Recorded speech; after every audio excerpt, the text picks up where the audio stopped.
বহু মা বোনেরা বলে আমার স্বামী আমার উপর জুলুম করে, নির্যাতন করে। আমি আপনাকে বলবো মা, আপনার স্বামী আপনার উপরে যে জুলুম করে, ওই জুলুমটা ফেরাউন আসিয়ার উপর যে জুলুম করেছে, ওই জুলুমের সামান্য পরিমাণ, কিঞ্চিত পরিমাণও নয়। ফেরাউন আসিয়ার উপর কেমন জুলুম করেছে আমি শুধু একটু টাচ দিয়ে যাই। ফেরাউন একদিন ঘরের মধ্যে যায়, দেখে আসিয়ার ঠোঁটটা নড়তেছে, জিহ্বাটা নড়তেছে। ফেরাউন আসিয়াকে ডাক দিয়া বলে, আসিয়া কি হয়েছে, কেন তোমার জিহ্বাটা নড়ে?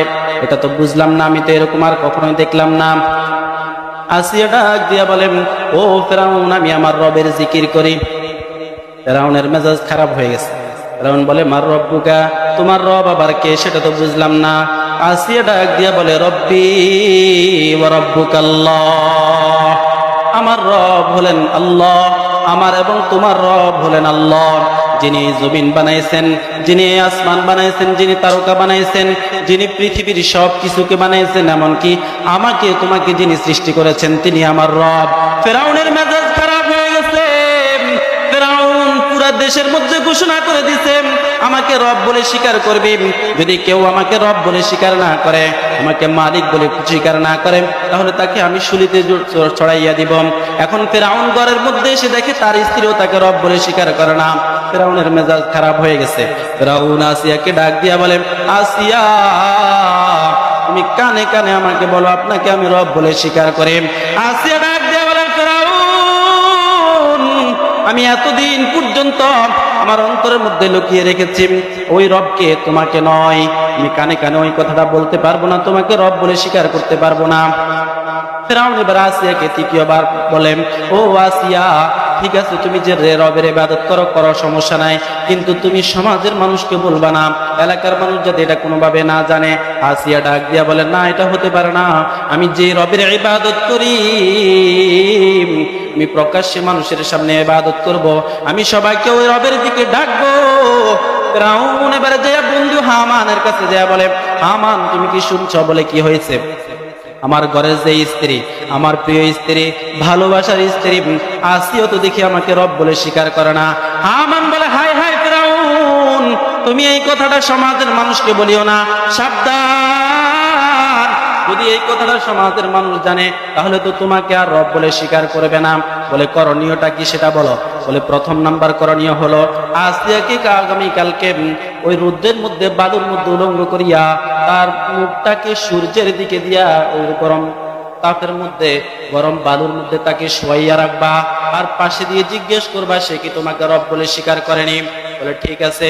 পরের দিন আসিয়াকে নিয়ে মরুভূমিতে নিয়ে গেল, নিয়ে উলঙ্গ করে তার মাথাটাকে সূর্যের দিকে দিয়া গরম উত্তপ্ত বালুর মধ্যে শোয়াইয়া ফেরাউন বলে, আসিয়া, তুমি জানো আমি কত কঠিন থেকে কঠিন শাস্তি দিতে পারি, তুমি আমাকে রব বলে স্বীকার করো, তুমি পৃথিবীর সবচেয়ে ভালোবাসার পাত্র হয়ে যাবে আমার।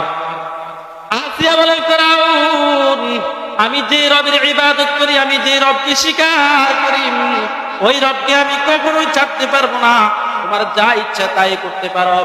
ফেরাউন এবার যে আবার হামানের কাছে গেল, বন্ধুকে বলে, বন্ধু, আমার স্ত্রী তো দেখি আমাকে এখন রব বলে স্বীকার করে না।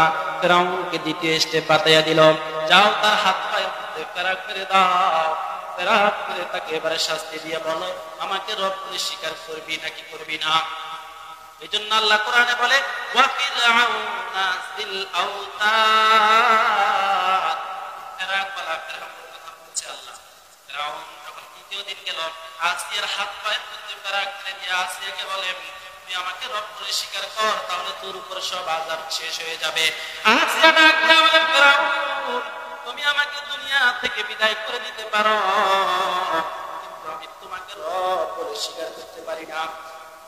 এদিক দিয়ে দেখেন হযরত মূসা আলাইহিস সালাতু ওয়াস সালাম রাস্তা দিয়ে যাওয়ার সময় দেখে আসিয়াকে ফেরাউন এভাবে কষ্ট দেয়। আসিয়া মূসাকে ডাক দিয়া বলে, পয়গম্বর, আপনি একটু আমার রবকে, আল্লাহকে জিজ্ঞেস করিয়েন, আল্লাহ কি আমার উপর রাজি আছে কি নাই, আল্লাহ কি আমার উপর খুশি আছে কি নাই, আপনি একটু আমার রবকে জিজ্ঞেস করিয়েন। মূসা আলাইহিস সালাতু ওয়াস সালাম আসিয়াকে ডাক দিয়া বলে, আসিয়া, আমার রব এবং তোমার রব তোমার উপরে খুশি আছেন, তুমি চিন্তা করো না, টেনশন করো না। পরের দিন এবার ফেরাউন হামানের থেকে বুদ্ধি নিয়া এবার তিনি আর দ্বিতীয় স্টেপ গেল। হামান এবার বুদ্ধি দিল, তার শরীরের যত চামড়া আছে সব চামড়াগুলোকে প্লেট দিয়ে আলাদা করে ফেল।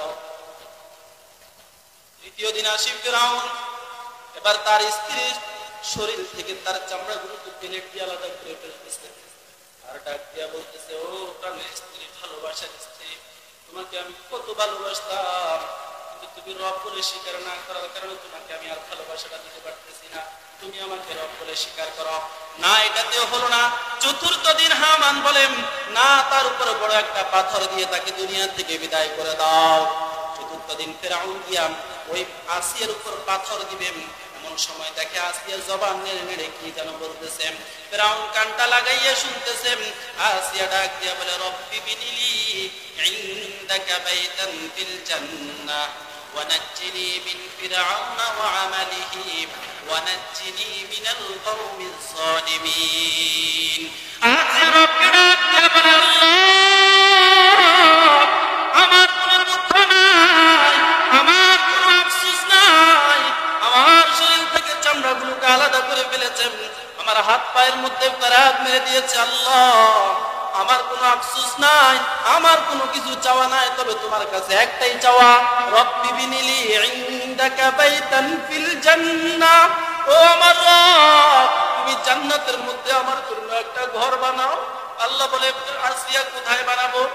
আসিয়া ডাক দিয়া বলে, ইনদাকা, তোমার কাছে। আল্লাহ যাতে ওই জান্নাত থেকে আমি তোমাকে দেখতে পারি, তুমি আমাকে দেখতে পারো। আল্লাহ, আমার কিছু চাওয়ার নাই। নবী আলাইহিস সালাতু ওয়াস সালামকে সাহাবায়ে কেরাম জিজ্ঞেস করে, ইয়া রাসূলুল্লাহ, যখন আসিয়ার উপর ওই পাথরটা চাপা দেওয়া হয়েছে, আসিয়া কি কষ্ট পায় নাই? আল্লাহর নবী বলেন, ও আমার সাহাবীরা, আসিয়ার উপর যখন পাথরটা দিবে, এর আগে আল্লাহ রাব্বুল আলামিন আসিয়ার জন্য জান্নাত থেকে বিশেষ ফেরেশতাদেরকে পাঠিয়ে দিয়েছেন। আসিয়ার উপর পাথর পড়ার আগে তার রূহটাকে নিয়ে ফেরেশতারা আল্লাহর জান্নাতে চলে গেছে।